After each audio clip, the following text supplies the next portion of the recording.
Howdy folks, and welcome to the last in the Desmond series, Assassin's Creed 3, released in 2012.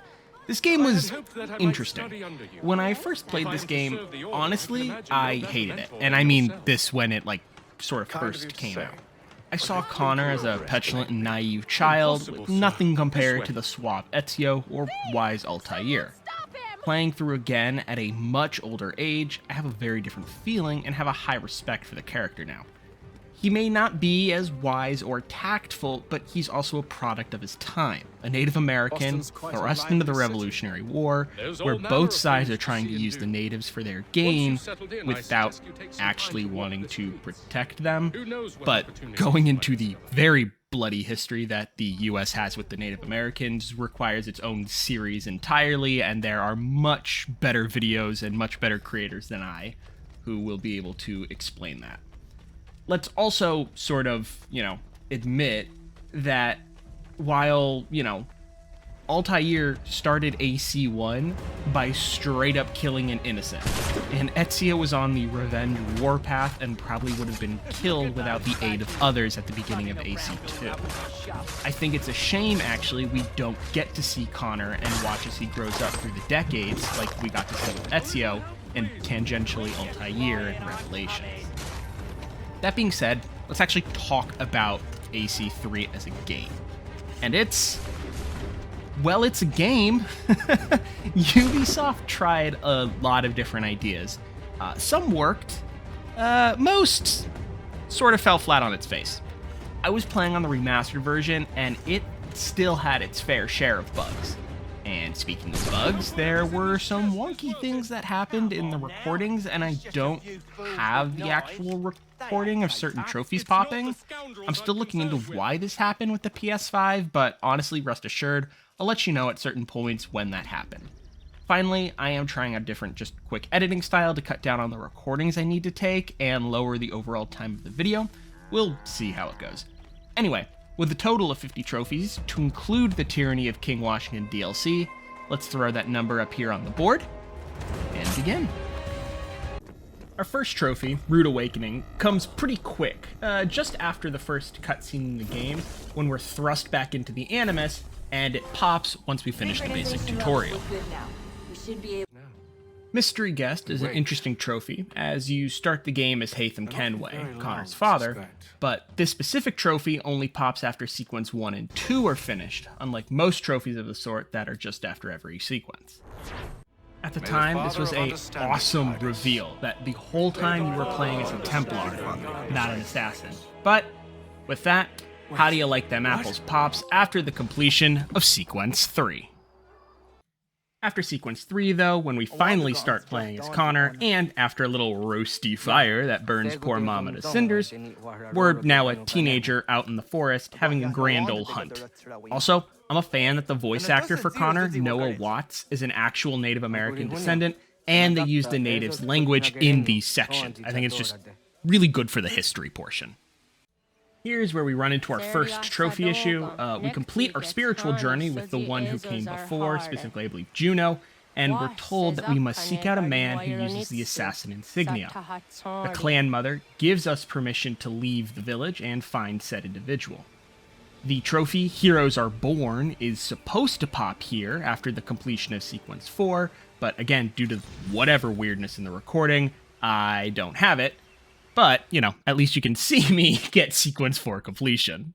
Because if not me, let's continue having annoying recording issues with this next one, of course. I believe as I skinned the cougar is what sets up this next trophy. By invitation only pops once you're invited to one of the 4 clubs, though you will have to 100% all of them for a later trophy. Because I'm bad at video games and die, I, respawn, because, not real life. But this nice man comes up and invites me to Hunter's Lodge, which is supposed to pop that trophy, but again, yay recording issues. I like to believe I'm a professional. I'm not, but I like to believe I am. The hunting cabin, you're almost there. Over there. Hey, guess what? I actually have footage for this one. After meeting Achilles, awesome name by the way, we head into Boston, where I decide to take a little bit of a sightseeing journey. Blowing in the Wind is obtained once you get all 4 pages from one of Franklin's almanacs, which is exactly what I do here. This was one of those interesting mechanics added to AC3, the homestead. You can find artisans through specific missions that can then be used to create all sorts of objects that you can use or sell. The homestead does require 100% completion later on, but starting out, the trophy house party is obtained when you get the first artisan to move in. I actually personally really liked the homestead concept once I sort of got the hang of it, how the whole buying and selling thing worked. That's neither here nor there. And yes, of course I don't have footage for this. What do you expect from me? Competency? Personally, this is a great moment in the game. After returning from a naval adventure, Achilles deems Connor worthy of the Brotherhood and officially brings him into the fold, as well as gives him the quintessential assassin robes. And before you give me any shit, guess who has footage for this trophy? The Day the Templars Cried occurs at the end of this segment with the completion of Sequence 5. Okay, fine, I jumped the gun a little bit. I don't have the, popping footage for this one either. Throughout the story, you'll take control of Desmond to find power sources to power the temple where you're currently hiding. The beginning of Sequence 6 is the first of such missions where it takes place in New York. Crisscross is the trophy you will obtain after finishing this mission. Is it possible?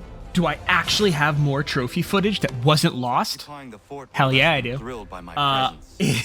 Anyway, Bring Down the House is the trophy you get for completing the first peg leg mission, although, of course, note that for completion purposes and other trophies, you will have to obtain all the peg leg trinket collectibles and finish the associated missions with 100% synchronization. This next trophy, super easy. Tumble Home is awarded once you upgrade the Aquila once. Weirdly though, there is no trophy for fully upgrading it, but you will have to do that for a later trophy, obviously. Starting off with one of the miscellaneous trophies, and I'm gonna butcher this, Wits for You'll No Go By Ya is accomplished after blocking a firing line 5 times. This is a lot easier than you think. Just keep a close eye on the yellow triangles above shooters' heads, and once you get all 5, wham bam thank you ma'am, you'll get the achievement, or trophy. AC3 brings back Assassin's Recruits, although slightly differently, as these are not randomly generated, but hard-coded individuals. Man of the People is awarded once you liberate all of Boston or New York, but as you can probably guess at this point, you gotta fully liberate both for the Completionist trophy. No trophy dedicated to this. In reality, I just really like this scene of Connor dropping the last tea box into the ocean while staring down the Templars. It's just a nice big fat fuck you, and that's the sort of energy I can really get behind. Back on the trophy train, T is for Englishman is awarded after you complete Sequence 6. What I do have to say, though, is how interesting sort of the death conversations are with the Templars in this game. I don't really agree with them, mind you, but I do kind of like how every time you kill them, they all look at Connor and just go, "You idiot, why would you do this?" I'm annoyed I lost footage for this because it happened completely at random, and while online it says elk can't be used, not really sure what to tell you, and elk was used in this situation. Eyewitness is awarded when you watch a predator kill an enemy. Usually, this means a bear or cougar killed someone, but as I said, in my case, it was an elk. Moving on with the story trophies, Whites in Their Eyes pops after you complete Sequence 7. Admittedly, this is one of the more annoying sequences, as you have to run through a battlefield at one point without getting shot for the 100%. It's, annoying. Out on the frontier, you can come across caravans that have money on them. Prince of Thieves is awarded if you can loot that convoy without killing a guard. Honestly, just use your fists and be careful that the redcoats don't end up shooting each other, and this'll pop pretty easily. The trophy multitasking is an interesting one, as it can pop whenever you finish exactly 50% of the total progress tracker. The tracker can be found in the pause menu, and as you can see, I was simply in prison when I hit 50%. The next major story trophy, Caged Wolf, pops after completing Sequence 8 and saving Commander Washington from a murder plot. him being murdered, not the other way around. Oh, hey, look, I'm back at the struggle of not having the recording because I'm good at what I do. Anyway, this is the second real-world story mission where we have to get the second power source. Daddy Dearest is achieved once you complete the stadium in Brazil. Side note, I think these in real-life missions are really cool, and they add a nice flair to the game. Yeah, so I don't have the recording popping for this one either, but this is an interesting trophy nonetheless. Monopoly Man requires you to send a convoy to Boston, the Frontier, and New York. Now, important to note, it does not have to be done all at once, and can be done with very few artisans at, the homestead. Again, I actually really enjoyed this portion of the game. It's not the usual stabby, but, I am a fan of making money. A complete set took me a moment to figure out, admittedly. If you're having trouble with this, you need to go and get all the artisans, do several homestead missions, and then get the priest. I did not realize the priest counted for this, as it's not like he makes anything, but he is needed for the achievement, and of course, later missions. Ooh, alright, so this is a fun trophy. Jaeger Bomb requires you to kill 10 Jaegers with 3-star notoriety before you get rid of said notoriety.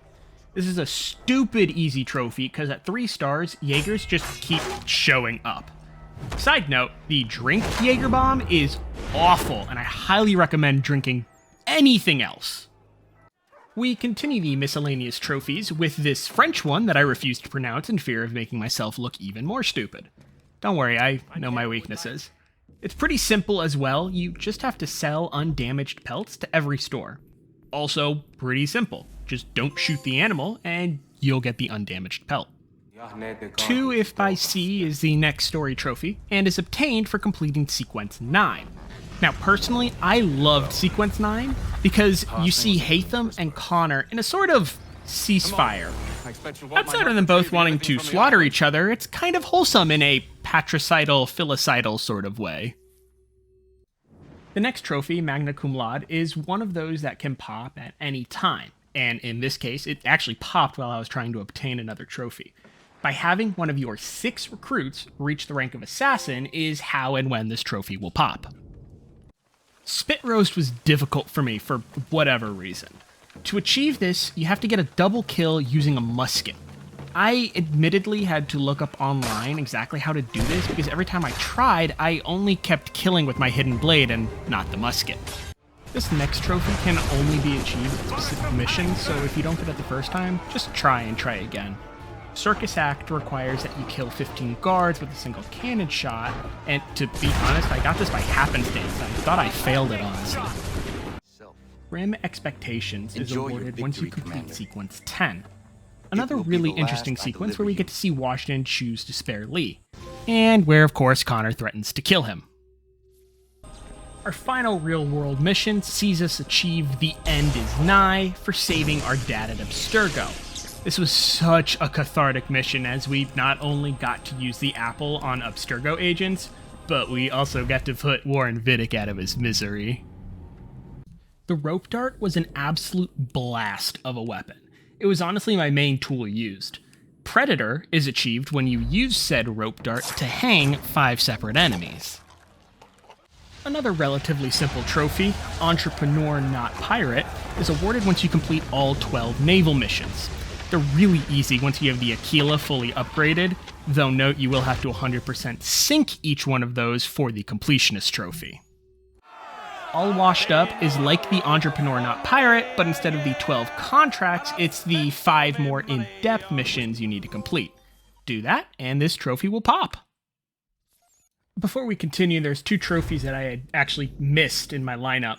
The first is Patent Not Pending. This is done by building one of Benjamin Franklin's inventions. You'll need to have collected a set of almanac pages to unlock it, and have the right materials and artisan levels to actually make it.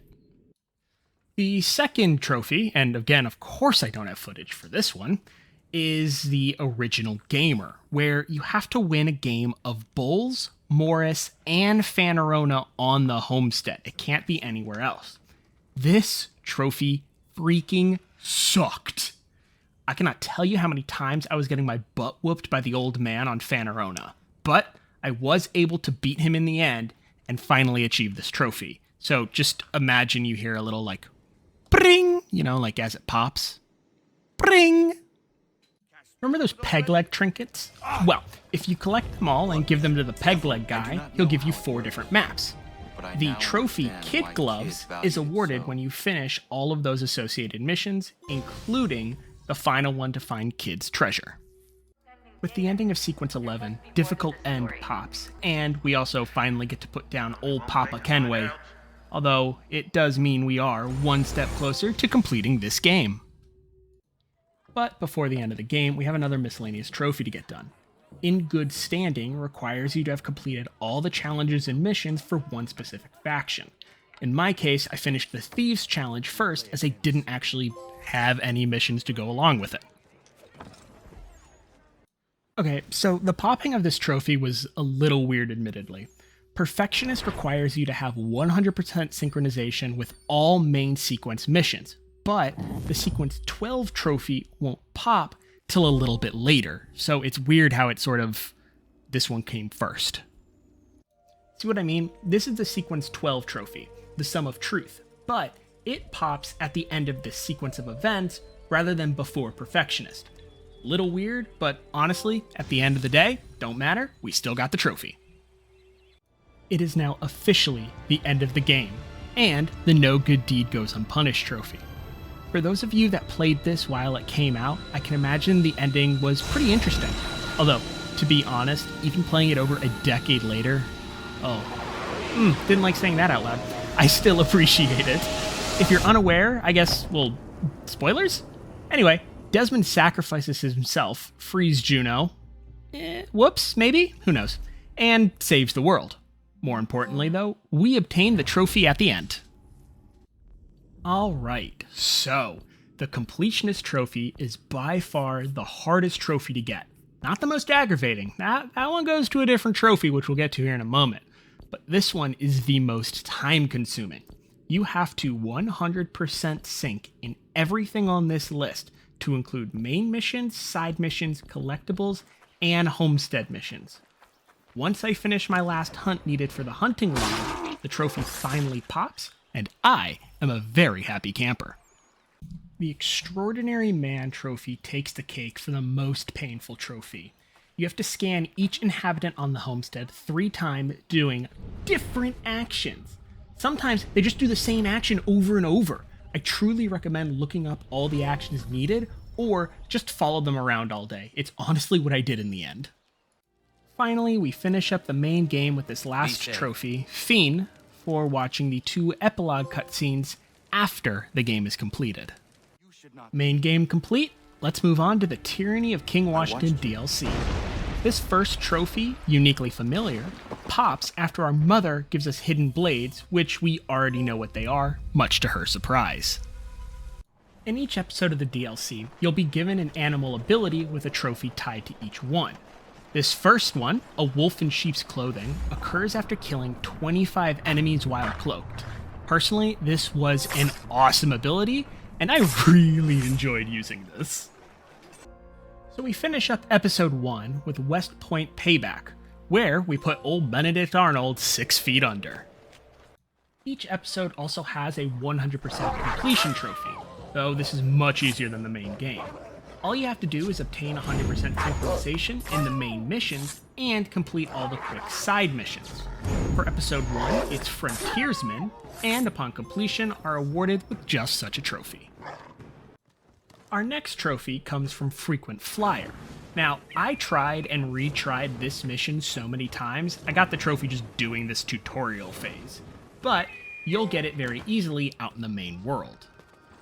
The ending of episode 2 and trophy, Blindsided, comes at the expense of Mr. Putnam's life and us escaping Boston for New York. We also happen to have 100%ed Boston with the new Tea Party popping after we finished the sequence. Our final animal trophy is Aftershock, which simply requires we stomp, murder, and destroy 125 enemies using the Bear Stomp attack. The end of the episode brings with it First in the Hearts, with the death of George Washington. When old Georgie kicks the bucket, we are awarded said trophy, with only one remaining. if I can make it there, is the last trophy we need before the end of this grind, and it's achieved for simply 100%ing New York in the DLC. And with that, no introduction is needed, we achieve the Platinum Trophy, Master Assassin, for obtaining all trophies in Assassin's Creed 3. I'd like to thank you all for joining me on this mission. I hope to stick with this style of editing, but, just let me know. Assassin's Creed 3, from when I first played it, when I was, 17, to playing it now as a 25-year-old, it was just so good. It was so much better as I grew up and got older, and I highly recommend it to anybody else. As well, I am currently working on Black Flag now, but for those of you who don't know, or even those who do, the Assassin's Creed games from here on out just get larger and sometimes more bloated. I'm looking at you, Valhalla. So the Assassin's Creed Platinum videos will most likely slow down. That being said, there are other games in the works, as well as potentially other series that are just a little bit less edited, more off-the-cuff content. We'll be looking at stuff like Minecraft, Zero Sievert, Skyrim, honestly, who knows what else. I just like to do things that hold my attention. In any case, though, please remember to like, comment, and subscribe, and I will see you in the next one. Peace!